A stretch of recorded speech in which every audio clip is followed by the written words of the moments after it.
자, 안녕하세요 여러분. 좋은 아침입니다. 네, 꿀벌 스토리입니다. 이번 시간은 좀 중요한 시간이에요. 뭐 조회수가 얼마나 나올지는 모르겠지만 제가 이렇게 아침에 이런저런 뉴스를 좀 찾아보다가 혼자 보기엔 너무 아까워요. 그리고 혼자 봐서는 안 될 내용이에요. 그래서 엊그제 정도 한 3, 4일 정도 전부터 뉴스에 이제 개인 투자자 그리고 기관 투자자 그리고 외국인 투자자 관련 뉴스들이 이렇게 듬성듬성 나오고 있는데, 개인 투자자들이 이렇게 뭉쳐서 회사 측에 혹은 공매도 세력에 어떤 식으로 대응을 할 수가 있는지 그런 것들을 좀 알아보는 시간이 될 겁니다. 관련 기사를 제가 가져왔어요. 저는 항상 기사로 얘기를 합니다. 뭐 제 의견을 이렇게 말씀드리는 건 별로 없고요. 저보다 더 전문가이신 분들이 이제 기자가 기사를 쓸 때는 더 전문가이신 분들에게 이렇게 자문을 구하거나 아니면 누군가가 한 얘기를 이렇게 인용해서 쓰는 경우가 많죠. 그렇기 때문에 제 개인적인 의견보다는, 저도 이제 개인 투자자이기 때문에 제 의견보다는 좀 더 이렇게 공신력 있는 자료를 통해서 제가 하고 싶은 얘기를 드리는 편입니다. 네. 표지가 아주 의미심장합니다. 말벌 앞에 있는 한 마리의 일벌, 꿀벌. 뭉치면 살고 흩어지면 죽는다. 한번 보시죠. 첫 번째 소식인데요. 연합뉴스 1월 3일 아침, 오늘 새벽 6시 7분에 이 기자, 김태종 기자분께서 뭔가 굉장히 하고 싶은 말씀이 있으셨나 봅니다. 삼성전자 투자자가 200만 명, 200만 명이고 개인이 6.5%고 국내 기관이 7.1%다. 소름 돋지 않습니까? 저 이거 듣고 소름 돋았어요. 기관보다 개인 지분이 기관 지분에 육박한 정도를 지금 갖고 있다는 겁니다. 지난해 개인 투자자들이 삼성전자 주식을 대거 사들이면서 기관 투자자들과 보유 지분 격차가 0.6%포인트로 좁혀든 것으로 나타났다. 또 삼성전자 주식을 가진 소액주주, 지분 1% 미만을 가지고 있는 주주만 200만 명에 이를 것으로 추산된다. 3일 삼성전자와 금융투자업계에 따르면 2019년 말 기준으로 개인의 삼성전자 지분은 3.6%였대요. 국민연금을 제외한 국내 기관은 8.7%로 격차는 5.1포인트였다. 그러나 개인이 지난해 1억 7,717만 주, 전체 주식의 약 3%를 사들인 반면 기관은 9,755만 주, 전체 주식의 1.64%를 팔아치웠다. 이에 따라 작년 말 기준 개인 지분은 6.5%로 높아진 반면 기관 지분은 7.1%로 낮아져 격차가 불과 0.6%포인트에 그친다. 삼성전자 주가 측면에서 흐름에서 개인의 영향력이 기관 못지않게 커진 셈이다. 근데 문제는 이제 개인은 다 서로를 모르잖아요. 200만 명이 어떻게 뭉치겠어요. 그래서 이 주주들이, 개인 투자자 주주들이 이렇게 6% 정도의 지분이나 갖고 있는데 어떤 것을 할 수 있는지, 그런 것들을 좀 알아보기 위해서 기사를 몇 개 더 가져와 봤어요. 보시면은 일단은 삼성전자 개인 투자자가 이렇게 늘어난 이유는 제 생각에는 그거예요. 이제 부동산이나 뭐 아파트, 땅 이런 것들이 정부에서 규제를 많이 하잖아요. 단순히 세금만 올랐다는 측면만 생각할 것이 아니라 정부에서 부동산을 통해서 돈을 버는 것을 그렇게 좋은 투자 방식으로 보지 않는다는 거예요. 첫 번째는. 그 이유에 대해서는 상당히 뭐 여기저기서 정보가 많이 나오는데 제가 그 부분에 대해서 명확하게 설명드리기가 좀 어려워요. 그렇기 때문에 보류하겠습니다. 정부에서 공식적으로 밀어줄 수 있는 어떤 그런 투자처는 거의 주식이나 정부 채권 그런 정도가 좀 유일한 것 같습니다. 혹은 뭐 펀드 이런 것들. 그래서 이제 다음 세 가지 기사는 개인 투자자들이 어느 정도 이렇게 들어왔는지 그런 내용을 좀 보실 거예요. 2대12 기사고, 올해 주식시장은 전문가가 완패했고 개인 투자자가 완승했다. 2020년 12월 29일 기사입니다. 지난 3월 1400대로 곤두박질 쳤던 코스피 지수가 9개월 만에 사상 처음으로 2800을 돌파했다. 이인철 참 좋은 경제연구소 소장 얘기가 나옵니다. 올해는 전문가 완패, 개인 투자자들의 완성이라고 평가했다. 이 소장은 29일 CBS 라디오 김현정의 뉴스쇼에서 어떤 전문가도 예상하지 못했다. 늘 전문가들은 전망이 뒷북이다. 오르고 난 후에 덩달아 더 오른다고 보태는 수준이라며 이같이 말했다. 주가가 오른 이유에 대해서는 돈의 힘, 유동성, 저금리 장세의 힘 때문이다 라며 또 미국과 유럽에서 백신 접종이 시작되니까 내년 하반기쯤에는 경기가 좋아지지 않을까라는 기대감이 있어서다. 또 하나는 개인 투자자, 동학개미의 힘이다. 그동안은 외국인이 사면 오르고 팔면 내렸는데 그 파는 걸 개인들이 막아냈다. 올 한 해 개인이 코스피에서만 47조 원을 매수했다라고 말했다. 그러면서 상대적으로 적은 종잣돈으로 시작을 했는데 옆 친구들이 자꾸 재미봤다는 입소문을 내니까 이제 마이너스 통장을 개설해서 투자하는 개인이 늘었다 하며 지난해만 해도 개인 투자자들이 600만 명 수준이었는데 올해 신규로 100만 명 이상 늘었다라고 말했다. 빚으로 오르는 장은 한계가 있다. 아주 좋은 예가 빅히트 공모주 청약이다. 우리가 그 사이에 좀 잊고 있었죠. 결혼자금 5천만 원 공모주에 넣었다가 손실이 나니까 원금 환불할 수 있냐는 청원이 올라왔다. 주식, 채권, 부동산, 가상화폐는 본인이 투자 결정하는 거고 본인 책임이다 라고 말했다.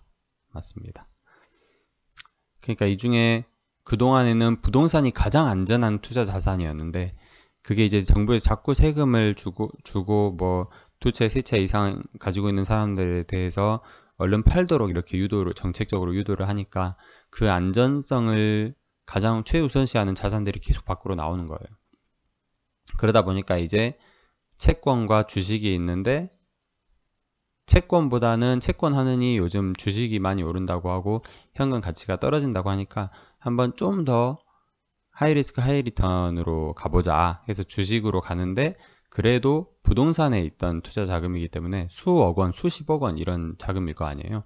그러다 보니까 주식 중에서 가장 안전한 종목들 상위 뭐 10대 그룹, 상위 100대 그룹 이런 종목들의 주식이 많이 오른 거예요.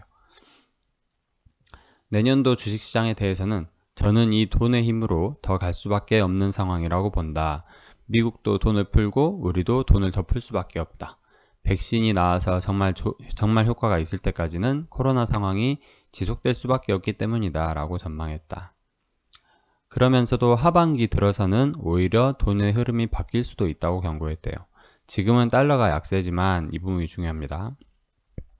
미국이 경기가 실제로 좀 좋아지기 시작하면 그동안 푼 달러를 걷어들인다. 전문 용어로 긴축 발작이 일어날 수 있다. 그러면 한꺼번에 시중 유동 자금이 빠져나갈 때 전문가들은 대응이 안 된다. 그렇기 때문에 상반기보다는 하반기에 가서 리스크를 관리해야 할 필요가 있다. 내년 상반기 코스피 3,000 갈 수 있을까라는 질문에는 전문가들은 내년 코스피 전망치를 보니까 최고 한 3,300선까지 이야기하더라. 근데 이거는 참고용이다 라고 말했다. 어떤 것이든지 영원히 오르는 건 없습니다. 그래서 우리도 항상 마음의 준비를 하고 있어야 돼요. 어느 정도 포인트, 우리 스스로 그거를 이렇게 선정을 해놓고 그 정도 포인트, 코스피 포인트가 그 정도까지 올랐는데 주가가 안 올라. 그러더라도 과감히 이렇게 매도를 칠 수 있는, 매도를 치고 현금화할 수 있는 그런 정도의 어떤 선을 좀 정해 놓을 때가 된 것 같습니다. 자, 보시죠. 세금을 피하자마자 개인 투자자들 사상 최대 2.4조 원 매수 본색을 드러냈다. 12월 29일 기사예요. 양도세가 마무리되자 개인이 양대 증시를 쌍끌이 사자로 돌아섰고요.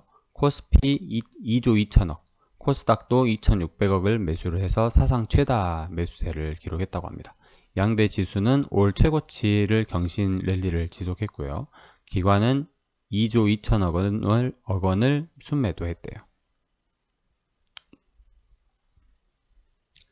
개인들의 일반적인 배당락일에는 증시가 약세를 보인다는 일반적 통념이 무색하게 개인들의 매수세는 코스피 지수를 또다시 사상 최고치로 이끌었으며 코스닥 지수는 올해 가장 높은 수준으로 올려놨다. 이런 내용이 있습니다.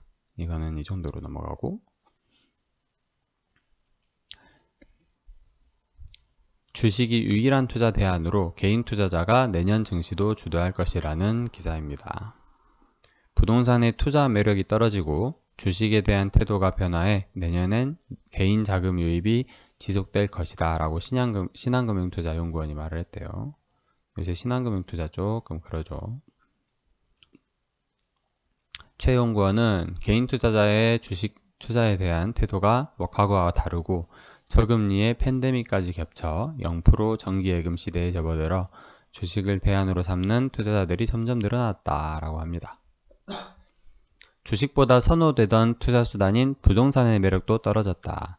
1980년대 후반부터 코스피는 서울 아파트 가격과 유사한 흐름을 보였다. 안정적으로 가격이 오른 부동산은 주식보다 선호되는 투자 자산이었다. 하지만 최근 대출 규제 및 과세 확대로 부동산 보유에 따른 실익이 과거보다 떨어졌다. 부동산 투자 매력 감소는 주식으로의 자금 유입 요인이 된다. 그렇습니다. 마지막 뉴스입니다. 제가 제일 말씀드리고 싶었던 뉴스예요. 진단키트 대박! 매출 1조면 뭐해? 시젠 개인 투자자들이 뿔랑까다. 우리 다 뿔라했죠. 텔콘 주주분들 그리고 HLB, KPM테크 주주분들 다들 뿔라 있습니다. 이런 거를 이제 선례로 삼을만 하다고 가져온 거예요. 제가 주가 힘을 못 쓰자 의결권을 모아서 임시주총을 요구한다. 신한금투 변종 공매도 탓이라는 주장도 있다. 2020년 12월 30일 불과 한 3일 정도 전에 나온 기사예요. 코로나19 팬데믹에서 가장 주목받은 기업 중 한 곳은 코로나19 바이러스 진단키트를 개발한 시젠이다.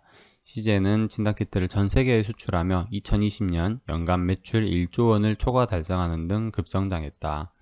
그러나 날아오는 실적과 달리 주가 흐름이 신통치 못하자 개인 투자자들 사이에서는 경영진을 둘러싼 원성이 나오고 있다. 급기야 소액 주주들은 의결권을 4%가량 보유하고 임시 주총 소집을 요구하고 나섰다. 이분이 이제 시젠 대표인가 보네요. K바이오 주역으로 꼽혔지만 주가 방어는 시젠은 이러이러하고 2020년 1월에 연기 서열이 공개된 직후에 시젠에서 개발을 했죠. 그때 2월 달에. 그래서 식약처에 긴급 사용 승인을 받았고 그게 이제 대박이 난 거예요. 그 후로 한국을 포함해서 60개국에서 진단키트를 도입하면서 수출 실적이 엄청나게 증가를 했죠. 2019년 3분기 314억 원이던 매출액이 2020년 3분기에 3268억 원으로 10배 이상 급증을 했고요. 같은 시기에 영업이익이 2100억 원으로 전년 68억 원 대비해서 30배 이상 올랐대요. 그러나 성공적인 외형 성장과는 달리 최근 주가는 이정만 못하다.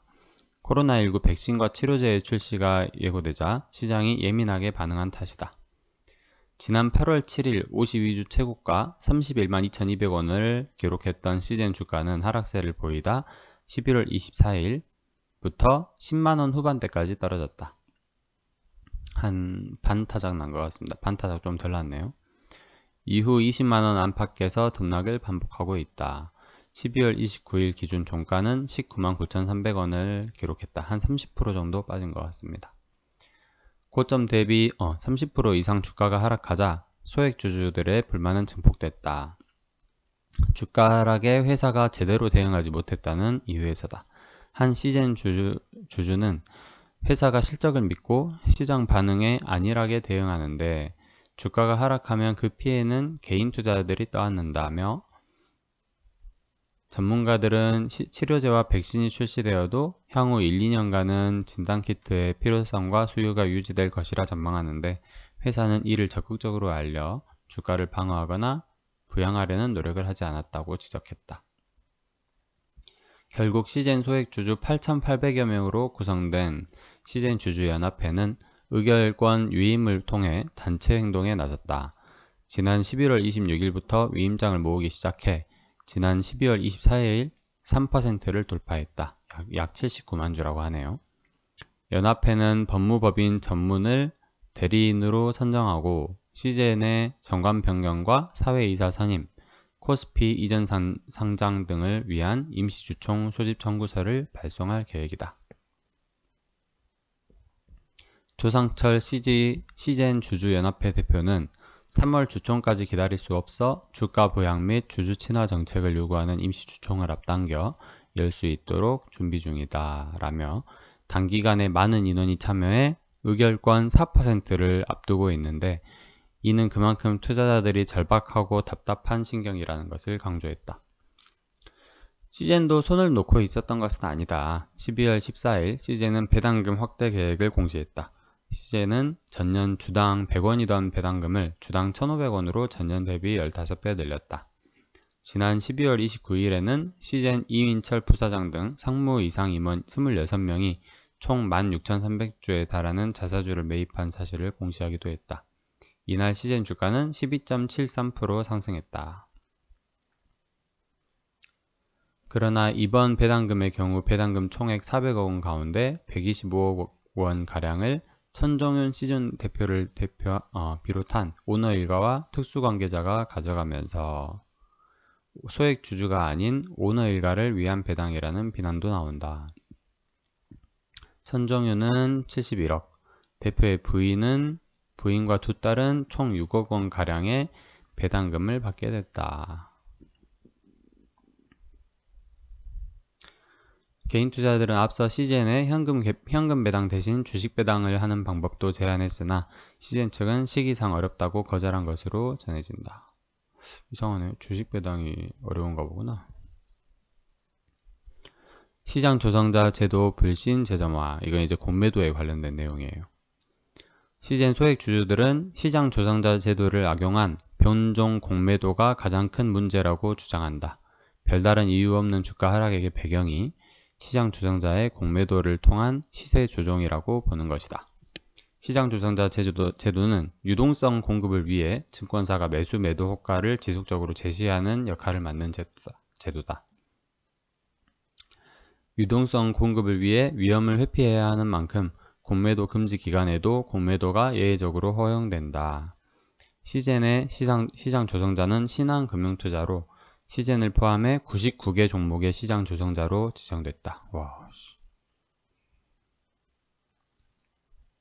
이런 가운데 지난 국정감사에서 공개된 자료가 일부 소액 주주들의 신한금투에 대한 불신을 키웠다. 박광운 더불어민주당 의원실이 금감원으로부터 제출받은 공매도 금지 후 주식시장 공매도 현황 자료에 따르면 공매도 금지 기간인 지난 3월 16일부터 8월 31일까지 공매도 상위 종목 2위에 CJN이 이름을 올렸기 때문이다. CJN의 일평균 공매도 금액은 24억 원으로 1위 삼성전자 26억 3천만 원의 뒤를 이었다. 거의 뭐 삼성전자랑 맞먹네요. 시가총액은 한 100분의 1이나 되나요? 삼성전자가 한 400조고 CJN이 한 3, 4조 정도 되겠죠?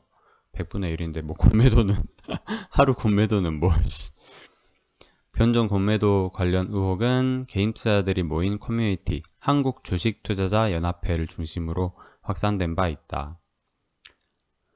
시장 조선자인 신한금투 창구에 매도 물량이 집중되면서 주가가 하락했다는 의혹이다. 지난 9월에는 주요 포털 사이트의 실시간 검색어에 신한 불법 공매도 키워드가 떠오르는 실검 챌린지도 벌어졌다. 이거는 제 기억으로는 HLB 주주들이 한 것 같아요. 당시 실검 챌린지는 HLB거든요, 기자님. HLB 주주들을 중심으로 진행됐지만 CJN 등 신한금융투자가 시장 조정자로 있는 다른 기업의 소액 주주들 또한 동참했다. HLB 주주들 대단합니다, 역시. CJN 소액 주주들은 이보다 앞선 지난 8월에도 신한금투에 대한 변종 공매도 의혹을 청와대 청원 게시판에 올리기도 했다. 지난 8월 19일 신한금투에서 CJN 순매도 물량 43만 주가 쏟아져 나오며 주가가 전장 대비 8.5% 급락했다는 점을 근거로 들었다.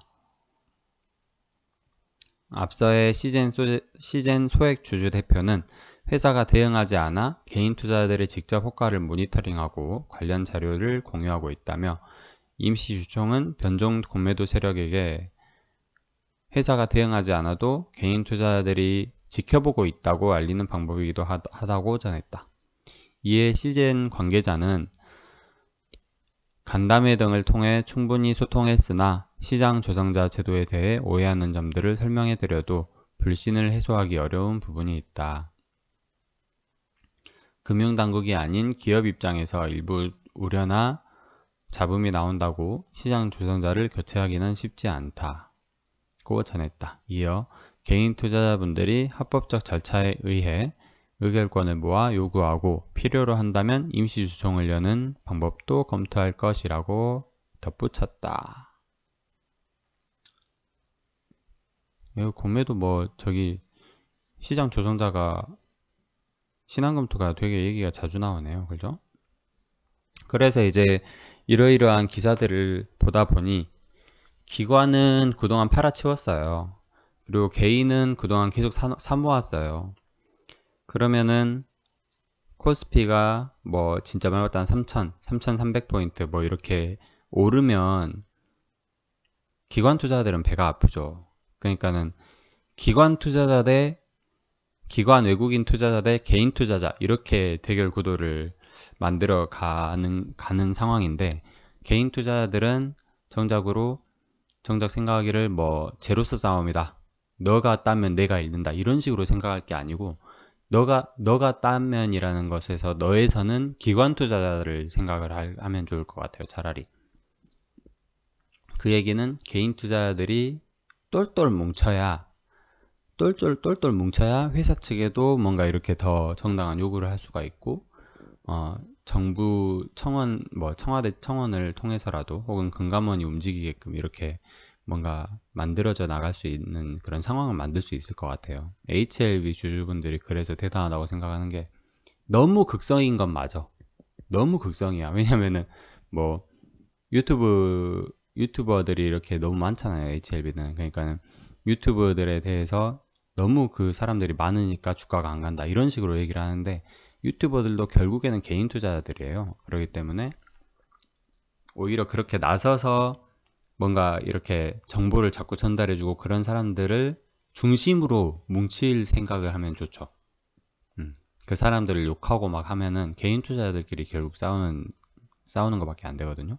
그렇기 때문에 뭉치고 똘똘 뭉쳐서, 설령 그 모임의 대표나 그런 사람들이 일부 마음에 안 드는 행동을 하더라도 그 사람을 끝까지 이렇게 지지를 해주면서 이 사람이 내는 목소리가 결국 우리의 목소리가 되게끔 그렇게 움직이는 게 제일 좋을 것 같습니다.